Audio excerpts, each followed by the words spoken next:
Hello and welcome to Health Exposure.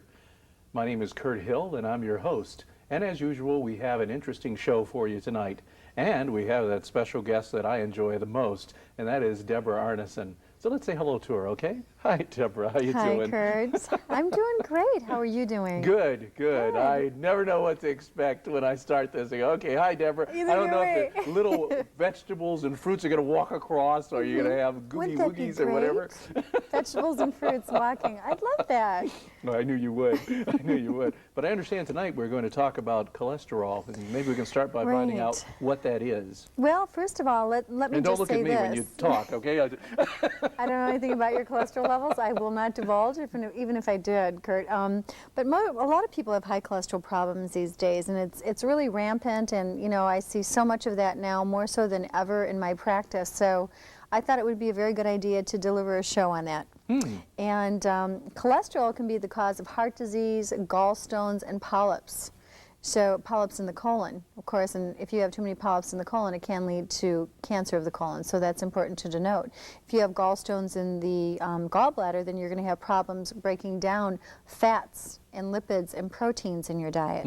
So it's important that you get your gallbladder working efficiently as well, you know, to maintain homeostasis and keep your weight down and things like that. But basically, cholesterol is a lipid. And it's a lipid that circulates in the bloodstream. It impedes, if you have a high cholesterol, it will impede the flow of blood to the brain, to the kidneys, to the heart, and to the liver. So it's a lipid, and that's a term I'm going to use this entire show, so it's important that you and our viewing audience knows what a lipid is. It's simply a fat, and that's another word for a type of a fat is cholesterol. Okay. Are there other lipids or blood fats or one needs to concern oneself with?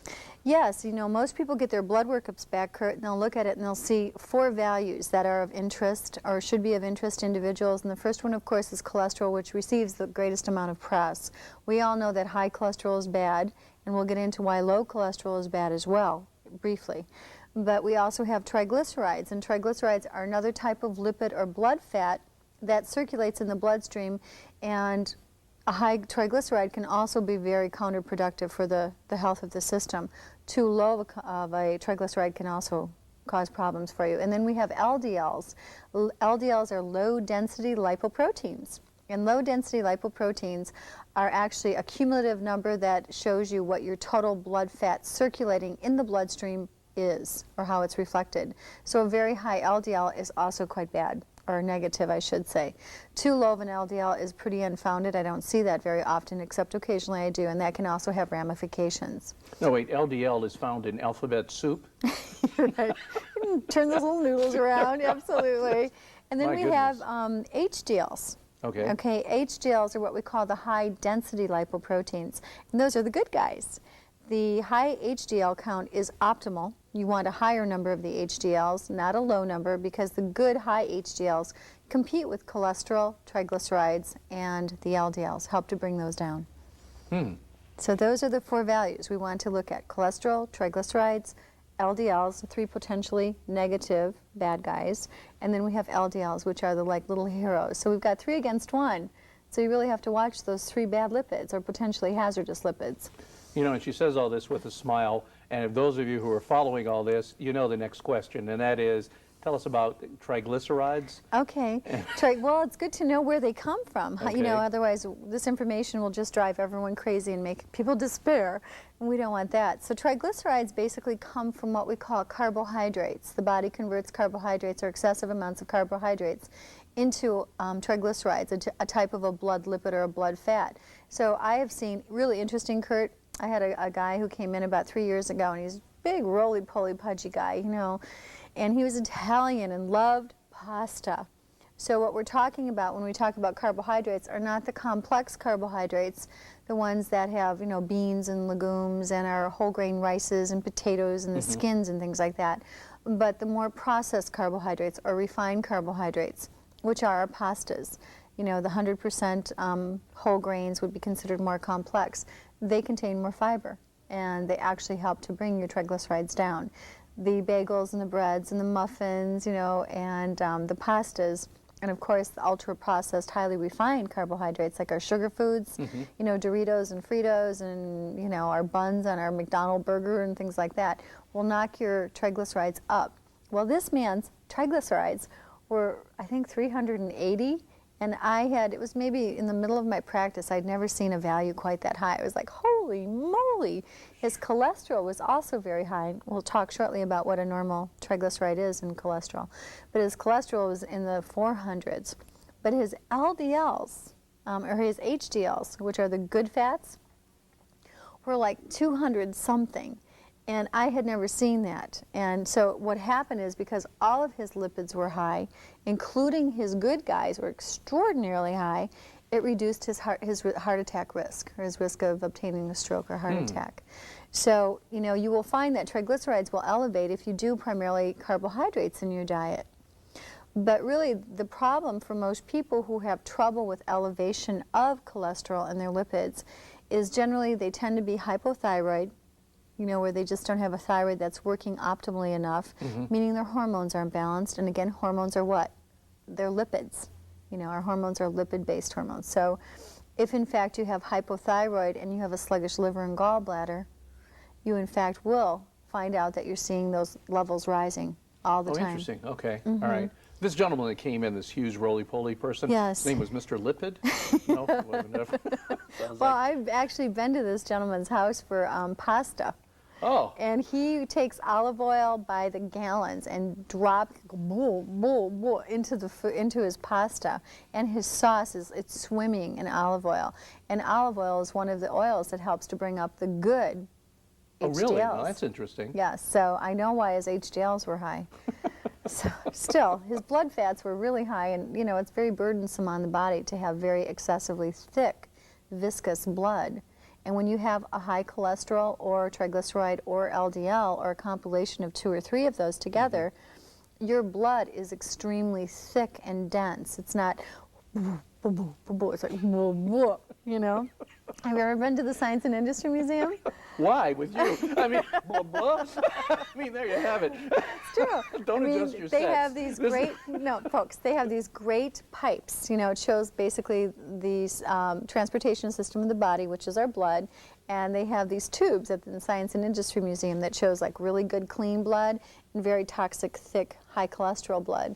And you can see whoosh, whoosh, whoosh, whoosh, whoosh, whoosh, you know, the blood that's really healthy and nice and low in lipids, you know, has absolutely no difficulty pushing itself through our arteries and veins, whereas the thick, viscous blood is very taxing on the veins themselves. It's very taxing on your heart and the chambers in your heart and the pump in your heart, because it has to work twice as hard to push that blood through. And that in and of itself can make people extremely tired, Kurt. Oh, I see. Very tight. So some people come in, they're like, I'm exhausted all the time. And their blood is very thick. And if you're, you know, you go to the doctor and you come back and you see you have high cholesterol, do not start exerting great amounts of pressure on your heart by exercising like a banshee.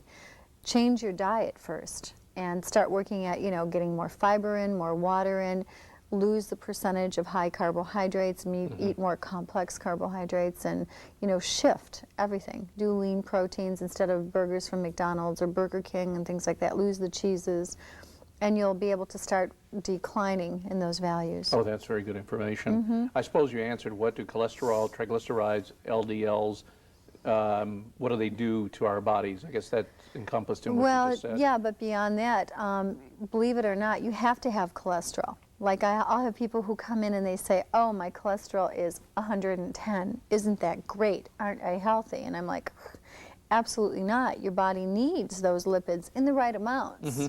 If it has too much or too little, then you're creating another problem. So if there's too low of a cholesterol count, such as 110 or 120, which I see, it's not often, but I do see people in there, that means you have complete lowered immunity. You don't want a cholesterol that low. You need a cholesterol count of at least 140, which will enable the body to create bile acid production. And bile acids are created in the liver and gallbladder to help you break your foods down. It's like the chopping machine that comes in, or the Brillo in the body that comes in and just like breaks all your food down, so it can be taken to its port of call in the system. So if you don't have cholesterol, and sometimes you'll see people who eat like no fat, This is very common. Absolutely no fat in their diet. They're fat phobics to a T, especially my women. You know, they're like, I don't eat any fat. Why is my cholesterol 280? Well, your body literally will begin to produce its own cholesterol in an attempt to bring its cholesterol up. I see. So if you're a fat phobic individual, which I know a lot of my folks out there are, then you can get into trouble, you know, by producing your own cholesterol in the small intestine. So. Well, that's interesting. Balance. All right, HDLs, what do they do for the body? Oh, they're the good guys. They're the little white knights. You know, they they get rid of this stuff right here. See this? This is 1 pound of body fat. 1 pound, folks. How about that? It is, and it actually develops its own little vascular colony. You know, it has little blood vessels that start permeating throughout the whole fat area. And you might notice in your body you actually bruise more where you have the most fat. Because it does become quite vascular. So when people come in and they lose 1 pound of body fat, you know, that's excellent. But there's one thing to be aware of. When you start losing body fat by changing your diet and exercising, your cholesterol count can literally go up. All right, once it rises, and the reason for that is your fat cells contain what? Fat. All right, and lots of toxins, but basically fat. So if you've got this big old round pudgy fat cell and he goes, he's starting to shrink, he's dumping lipids or fats out into the bloodstream. So I'll give you another, you know, case point. I had a client who came in and his cholesterol was very high. He was very concerned. He was in his 60s, you know, not that old, not exercising for years, hadn't done much, had a lot of muscle aches and, you know, constipation, the whole 9 yards. So we tested his cholesterol when he first came in, and it was 260 or 280. He went to his doctor like 3 or 4 weeks later and had it tested again. He was so excited about being on a program and working his diet. I see. And he didn't tell me he was going to do that. And he goes, my cholesterol went up by another 15 points. And I said, well, sure it did. You know, it generally does that. As you release fat into the bloodstream, your cholesterol or your lipid counts become elevated. I see. And you go through a window of time, as long as you're very due diligent with your diet and get enough fiber in to bind the cholesterol, and fiber is very important, then you will find after about 6 to 8 weeks it begins to drop dramatically. And we'll go that's an interesting point you made. You said that people tend to bruise where there's fat. Right. That's it. That's a more good, readily. Oh, interesting. You have more of a vascular kind of network that goes on in the fat storage areas. So, I mean, I know that, you know, I'll bruise on my thigh. You know, fat part on women tends to be the side of the thigh. If I get a good bang there, boy, that bruise will be there for a while. I don't bruise easily, thank goodness. I take my vitamin C, my bioflavonoids.